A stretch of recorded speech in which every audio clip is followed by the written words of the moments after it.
Welcome back to aqua and company. അപ്പോൾ ജപ്പാനിലെ ഏറ്റവും സീനിക് ബ്യൂട്ടി ആയി കരുതപ്പെടുന്ന മൗണ്ട് ഫുജി കാണാൻ പോയ കഥയാണ്, അല്ലെങ്കിൽ കഥയാണ് ഇന്ന് ഞാൻ പറയാൻ പോകുന്നത്. അപ്പോൾ നമ്മൾ ടോക്കിയോ നിന്ന് ബുള്ളറ്റ് ട്രെയിൻ ടക്കൈഡോ ഷിൻകാസനിൽ കയറി ഒഡാവാര സ്റ്റേഷനിൽ ഇറങ്ങുകയായി. Odawara is considered to be the gateway to Mount Fuji അല്ലെങ്കിൽ ഹക്കോനെ ടൗൺഷിപ്പ്. അപ്പോൾ ഇതാണ് ഒഡാവാര സ്റ്റേഷൻ. വളരെ മനോഹരമായ സ്റ്റേഷനാണ്. പുറത്തിറങ്ങിയപ്പോഴാണ് വളരെ ദുഃഖകരമായ ആ വാർത്ത ഞാൻ അറിയുന്നത്. അവിടെ ഭയങ്കര മഴയാണ് ഇന്നത്തെ വെതർ ഫോക്കാസ്റ്റ്. അങ്ങനെ ഉണ്ടാകുമ്പോഴുള്ള പ്രശ്നം എന്താണെന്ന് വെച്ചാൽ നമുക്ക് മൗണ്ട് ഫുജിയുടെ യാതൊരുവിധ വ്യൂസും കാണാൻ പറ്റില്ല. ഉടനെ അന്നത്തെ നമ്മുടെ സ്റ്റേ ആയ ട്രഡീഷണൽ ജപ്പാനീസ് റോക്കനിൽ നമ്മൾ ചെക്ക് ഇൻ ചെയ്തു. എന്നിട്ട് യാത്ര തുടങ്ങുകയായി. അപ്പോൾ ഈ മാപ്പ് ഫോളോ ചെയ്തിട്ടാണ് നമ്മൾ മൗണ്ട് ഫുജിയുടെ പലതരം വ്യൂസ് കാണാൻ പോകുന്നത്. ലേക്കിൽ നിന്നുള്ള വ്യൂ, ട്രെയിനിൽ നിന്നുള്ള വ്യൂ, അങ്ങനെ നമ്മൾ തിരിച്ച് ഒഡാവാര സ്റ്റേഷനിൽ വന്നിരിക്കുകയാണ്. ഇവിടുന്ന് അടുത്ത പോയിന്റ് എന്ന് പറയുന്നത് ഹക്കോനെ യുമോട്ടോ സ്റ്റേഷനാണ്. അവിടത്തേക്ക് പോകേണ്ട ഹക്കോനെ ടൊസൈൻ റെയിൽവേ ലൈനാണ് ഈ വരുന്നത്. അപ്പോൾ ഇതില് മാത്രമല്ല, ഈ ഹക്കോനെ എന്ന് പറയുന്ന ഒരു ടൗൺഷിപ്പ് അല്ലെങ്കിൽ അത്രയും വലിയ ഏരിയയിലുള്ള പ്രിഫെക്ചറിലുള്ള എല്ലായിടത്തോട്ട് പോകാനും നമുക്ക് ഈ ഒരു ഹക്കോനെ ഫ്രീ പാസ് ഫോർ 2 days നമുക്ക് പർച്ചേസ് ചെയ്യാൻ പറ്റും. അതിന് ഈ 2000 ഇന്ത്യൻ റുപ്പീസോളം വരും. ബട്ട് അത് ചിന്തിച്ച് നോക്കുമ്പോൾ വളരെ വേർത്ത് ആയിട്ടുള്ള ഒരു ബൈ ആണ്. അപ്പോൾ അതിൽ വാങ്ങിച്ച ഈ പാസ് ഉപയോഗിച്ചാണ് ഇന്ന് ട്രാവൽ ചെയ്യുന്നത്. അഥവാ ഇന്നത്തെ മഴയും ക്ലൗഡിയും ഒക്കെ ആയ ഈ കാലാവസ്ഥയിൽ മൗണ്ട് ഫുജി അണ്ണനെ കാണാൻ സാധിച്ചില്ല എങ്കിൽ നമ്മൾ നാളെയും ഈ പാസ് ഉപയോഗിച്ച് അണ്ണനെ കാണാൻ പോകും. ഓക്കെ, അങ്ങനെ ഹക്കോനെ ടൊസൈൻ ലൈനിൽ കയറി ഹക്കോനെ യുമോട്ടോ റെയിൽവേ സ്റ്റേഷനിലേക്കുള്ള യാത്ര ആരംഭിക്കുകയായി. ഒരു 15 minutes റൈഡേ ഉള്ളൂ. പിന്നെ ട്രെയിൻ കണ്ടല്ലോ, എല്ലാ ജപ്പാനീസ് ട്രെയിനിനെയും പോലെ വൃത്തിയിലും പങ്ക്ച്വാലിറ്റിയിലും എഫിഷ്യൻസിയിലും ഒക്കെ വളരെ മുന്നിൽ തന്നെ നിൽക്കുന്ന ഹക്കോനെ ടൊസൈൻ ലൈനാണിത്. അപ്പോൾ വിൻഡോ വ്യൂസിലൂടെ കാണുന്ന കാഴ്ചകൾക്ക് ടോക്കിയോയിൽ നിന്നും വ്യത്യസ്തമായി കുറച്ച് ഗ്രാമ അല്ലെങ്കിൽ ഒരു സബർബൻ വൈബാണ് നമുക്ക് തോന്നുന്നത്. പക്ഷേ അവിടെയൊന്നും ഇതുവരെ ജപ്പാനിൽ വന്നിട്ട് ഫീൽ ചെയ്യാത്ത ഒരു മഴയും ഈർപ്പമൊക്കെ കിട്ടി. പിന്നെ ഈ വെതർ ചേഞ്ചിനിടയിൽ ഉണ്ടാകുന്ന മഴയിൽ ഇവിടുത്തെ ടെമ്പറേച്ചർ ഒരുപാട് കുറയും. അപ്പോൾ അത്രയൊന്നും നമ്മൾ പ്രിപ്പയർഡ് അല്ലാത്ത ഒരു ടെമ്പറേച്ചറിനെ ഫേസ് ചെയ്യേണ്ട അവസ്ഥ വന്നു. എന്നാലും നമ്മൾ ഇന്ത്യക്കാരാണല്ലോ, വിട്ടുകൊടുക്കില്ല. അങ്ങനെ നമ്മൾ സഹിച്ച് കടിച്ചു പിടിച്ച് ആ തണുപ്പൊക്കെ സഹിച്ച് നടക്കുകയാണ്. എങ്ങനെയെങ്കിലും മൗണ്ട് ഫുജിയിൽ ഏതെങ്കിലും വ്യൂ കാണാൻ പറ്റിയെങ്കിൽ എന്ന പ്രതീക്ഷയിൽ. അപ്പം അവിടെ എത്തിയപ്പം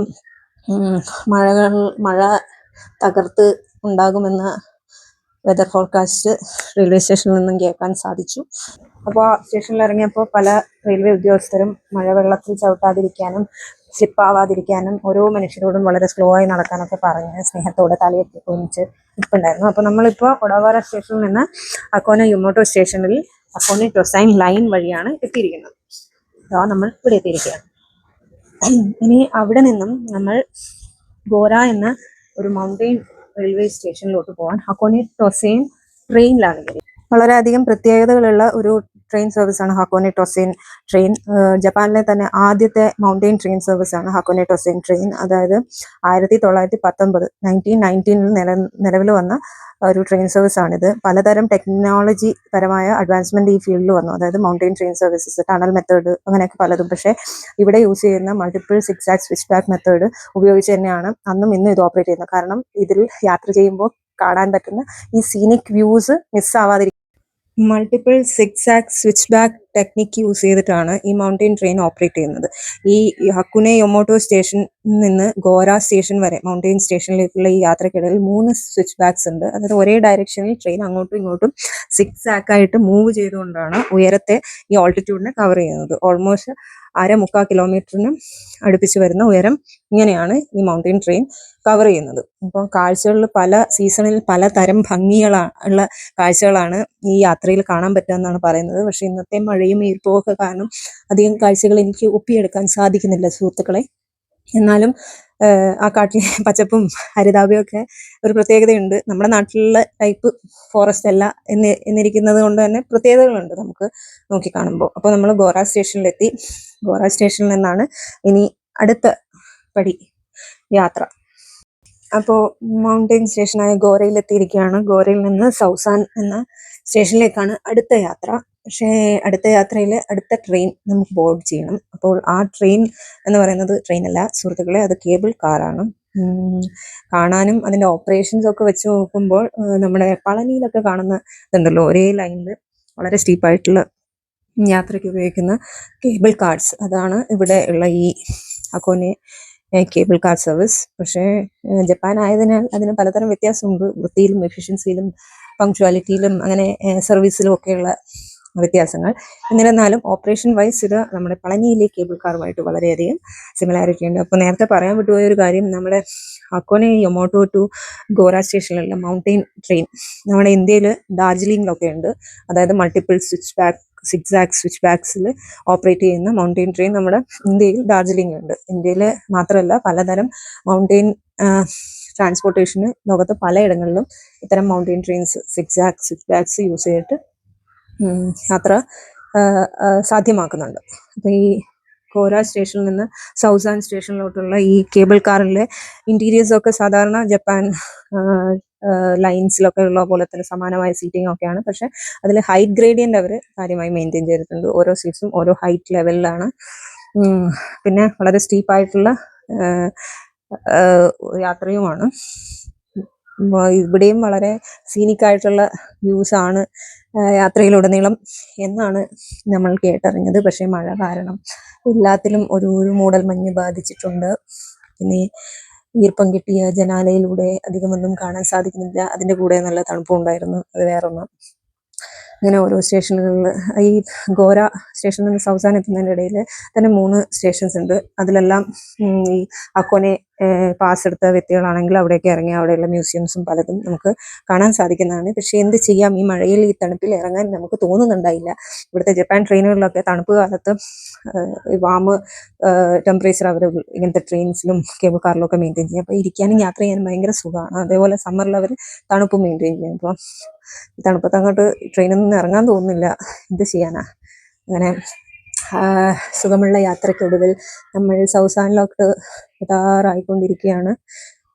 താഴോട്ട് റെയിൽവേ ലൈൻ നോക്കി നമ്മൾ സൗസാൻ സ്റ്റേഷനിൽ ഇറങ്ങി. എല്ലാവരും ഓടുകയാണ്. കാര്യം അടുത്ത ഘട്ടം ഓഫ് ദി യാത്രയിലാണ് നമ്മൾ നമ്മുടെ മൗണ്ട് ഫുജി അണ്ണനെ കാണേണ്ടത്. കാണുകയാണെങ്കിൽ, വിസിബിലിറ്റി ഉണ്ടെങ്കിൽ, മഴയില്ലെങ്കിൽ, അങ്ങനെയൊക്കെ. അപ്പം എന്നാലും നമ്മൾ നമ്മുടെ ശുഭാപ്തി വിശ്വാസം കൈവിടാതെ നമ്മളും ഓടുകയായി. മൗണ്ട് ഫുജിയുടെയും ഹക്കോനെ ടൗൺഷിപ്പിന്റെയും വിവിധ തരം സീനിക് വ്യൂസ് കിട്ടുന്ന ഒരു ഗോൾഡൻ ലൂപ്പ് യാത്രയാണ് നമ്മളിപ്പോൾ ചെയ്തുകൊണ്ടിരിക്കുന്നത്. അതായത് ഓഡാവാര സ്റ്റേഷനിൽ നിന്ന് സ്റ്റാർട്ട് ചെയ്ത് ഓഡാവാര സ്റ്റേഷനിൽ തീരുന്ന ഒരു ഗോൾഡൻ ലൂപ്പ്. അത് ഹക്കോനെ ടൊസൈൻ ലൈൻ വഴി ഹക്കോനെ ടൊസൈൻ ട്രെയിനിൽ കയറി ഹക്കോനെ കേബിൾ കാറിൽ കയറി നമ്മളിപ്പോൾ എത്തിയിരിക്കുന്ന സോസാൻ സ്റ്റേഷനിൽ നിന്ന് നമ്മൾ ഹക്കോനെ റോപ്പ് വേയിൽ പോകും. അപ്പൊ ഇതിലൂടെ എല്ലാം വളരെ മനോഹരമായിട്ടുള്ള സീനിക് ബ്യൂട്ടീസ് ആണ് നമ്മൾ കാണേണ്ടിയിരുന്നത്. അപ്പൊ ഈ റോപ്പയിൽ നിന്ന് നമ്മൾ ഇറങ്ങുന്നത് അഷി ലേക്ക്, വളരെ ഫേമസ് ആയിട്ടുള്ള ഒരു സീനിക് ബ്യൂട്ടിയാണത്. മിക്ക ജപ്പാനീസ് കലണ്ടേഴ്സിലൊക്കെ കാണുന്ന ഒരു ചിത്രമാണത്. അപ്പൊ അതൊക്കെ കാണേണ്ട ഈ ഗോൾഡൻ ലൂപ്പ് യാത്ര ഇന്നത്തെ കാലാവസ്ഥയും വെതർ ഫോർകാസ്റ്റും ഒക്കെ കാരണം നമുക്ക് ഇതുവരെയുള്ള യാത്രയിലും കാണാൻ പറ്റിയില്ല. തുടർന്നുള്ള യാത്ര അവർ സസ്പെൻഡ് ചെയ്യുകയും ചെയ്തു. അതാണ് അതിന്റെ ബോർഡൊക്കെ അവിടെ വെച്ചിരിക്കുന്നത്. ഈ പറയുന്ന മൗണ്ട് ഫുജിയുടെ വ്യൂ മാത്രമല്ല, അല്ലെങ്കിൽ ലേക്ക് അഷിയുടെ വ്യൂ മാത്രമല്ല, ഈ ഒരു ടൗൺഷിപ്പിൽ നാച്ചുറലി ഓക്കറിങ് ഓൺസിൻസ് ഉണ്ട്. ഓൺസിൻസ് എന്ന് വെച്ച് കഴിഞ്ഞാൽ ഈ വെള്ളം സ്വാഭാവികമായി നാച്ചുറലി എത്ര തണുപ്പുള്ള അവസ്ഥയിലും ചൂട് ആയിട്ട് തന്നെ വരും. അപ്പൊ ഈ ചൂടാവുന്നത് ഇവിടുത്തെ ആക്റ്റീവ് വോൾക്കാനോസിന്റെ പ്രസൻസ് കൊണ്ടുകൂടെയാണ്. അപ്പോൾ ഇതിനകത്ത് ഉള്ള മിനറൽസ് ആൻഡ് അതിന്റെയൊക്കെ പ്രസൻസ് കാരണം ഈ ഓൺസൺ വാട്ടറിൽ ലഗ്സ് പാക്ക് ഒക്കെ ഇവർ ഫെസിലിറ്റീസ് ഉണ്ടാക്കി തന്നെ. ഇത് നാച്ചുറലി ഇവർ ചൂടാക്കി വെക്കുന്ന വെള്ളമല്ല, ഇവർ ആ വെള്ളത്തെ ചാനൽ ചെയ്ത് ഇവിടെ എത്തിക്കുന്നതാണ്. റോപ്പേയും ലേക്ക് അഷി ക്രൂയിസ് യാത്രയൊക്കെ ക്യാൻസൽ ആയ അല്ലെങ്കിൽ സസ്പെൻഡ് ആയ ദുഃഖത്തിൽ നമ്മൾ ഈ ഓൺസൺ ഇന്ന് വേണ്ടാന്ന് വിചാരിച്ചിരിക്കുകയാണ്. അപ്പോൾ ഇതൊക്കെ എക്സ്പീരിയൻസ് ചെയ്യാൻ പറ്റുന്നതും പലതരം മ്യൂസിയംസ് ഒക്കെ ഉണ്ട്, ട്രഡീഷണൽ ജപ്പാനീസ് മ്യൂസിയംസ്. ഇതൊക്കെ ഈ ലൂപ്പിലൂടെ ഹക്കോനെ പാസ് എടുത്ത് യാത്ര ചെയ്യുമ്പോൾ നമുക്ക് പോകാൻ പറ്റുന്നതാണ്. അപ്പോൾ മാപ്പ് കാണിച്ച സ്ഥിതിക്ക് നമ്മൾ എത്തിയത് ഈ സൗസാൻ ഒവാക്കുഡാനി സ്റ്റേഷനിലൊക്കെയാണ്. അപ്പോൾ അവിടെ നിന്ന് ഇനി അങ്ങോട്ടുള്ള യാത്ര സാധിക്കില്ല, എല്ലാം സസ്പെൻഡായി. ഇപ്പൊ സസ്പെൻഡായി എന്ന് ഓർക്കുമ്പോൾ നമ്മൾ വിചാരിക്കും നമ്മൾ അവിടെ സ്റ്റാൻഡേർഡ് ആയിപ്പോയി, അല്ലെങ്കിൽ നമുക്ക് തുടർന്ന് അങ്ങോട്ട് എവിടെയും പോകാൻ പറ്റാത്ത അവസ്ഥയിൽ എത്തിക്കുന്നത്. പക്ഷെ ജപ്പാനീസ് ഗവൺമെന്റ് അല്ലെങ്കിൽ അവരുടെ അതോറിറ്റി അങ്ങനെയല്ല.